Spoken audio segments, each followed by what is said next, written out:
Hello everyone, আসসালামু আলাইকুম। কেমন আছেন আপনারা সবাই? তো গাইস, আজকে নতুন আরেকটি ভিডিওতে আপনাদের সবাইকে স্বাগত। আজকে একটু কথা বলার জন্য ভিডিওটা করতেছি। আমি এখন অ্যাকচুয়ালি আমার জব প্লেসে আছি, শিপের ওপরে। তো অনেক ভাই আসলে কমেন্ট করতেছে বিভিন্ন ভিডিওতে যে ভাই আসলে রাশিয়া সম্পর্কে অনেক কিছু জানতে চায়। তো আসলে সময় হয় না, এই জন্য উত্তর দেওয়া হয় না। তো আজকে একটু সময় করে আপনাদের কথা প্রশ্নের উত্তর দেওয়ার চেষ্টা করব। তো গাইজ, ভিডিওটি ইম্পর্টেন্ট হতে যাচ্ছে, পুরো ভিডিওটি দেখবেন। সেই সাথে চ্যানেলে নতুন হয়ে থাকলে চ্যানেলটি অবশ্যই সাবস্ক্রাইব করবেন, ভিডিওতে লাইক দিয়ে বন্ধুদের সাথে শেয়ার করবেন। কারণ অনেক নতুন ভাইয়েরা আছে যারা রাশিয়াতে আসবে বা আসতে চাইতেছে, তো তাদের কাছে কিছু ইনফরমেশন পৌঁছে যাবে ইনশাল্লাহ।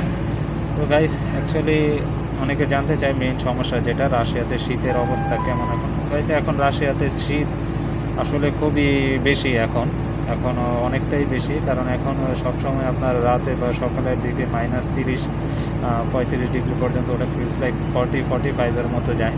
তো সকালে 10টা 12টার পরে একটু কমে -10 15 20 এরকম থাকে, কিছু সময় 8-10-এর মধ্যে থাকে মাইনাস।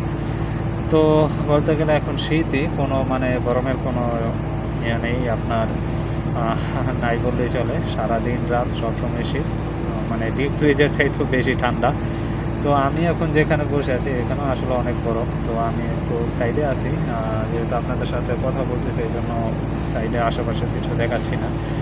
তো গাইস, অনেক ভাই প্রশ্ন করে, ভাই রাশিয়াতে কয় মাস ঠান্ডা থাকে, কত মাস গরম থাকে। আসলে বলতে গেলে আমি এখন যেখানে থাকি, যেই সিটিতে থাকি, এই সিটিতে আপনার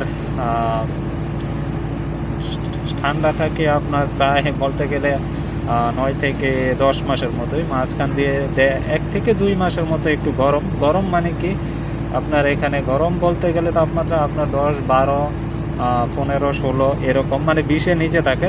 খুব রেয়ারলি আপনার 20-এর উপরে যায়, 20 ডিগ্রি সেলসিয়াসের উপরে খুব রেয়ারলি যায় ওই 2 মাসের মধ্যে।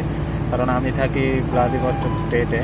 এছাড়া রাশিয়ার আরও অনেক জায়গা আছে যেখানে আপনার খুবই অতিরিক্ত ঠান্ডা, যা না বললেই নয়। তো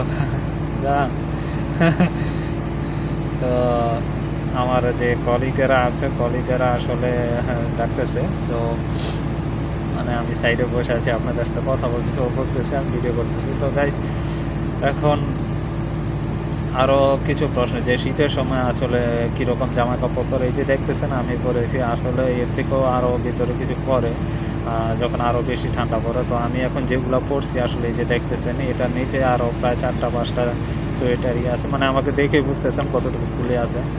তো এখন একটু ঠান্ডাটা একটু কমছে, কারণ এখন দুপুরবেলা, সেই জন্য।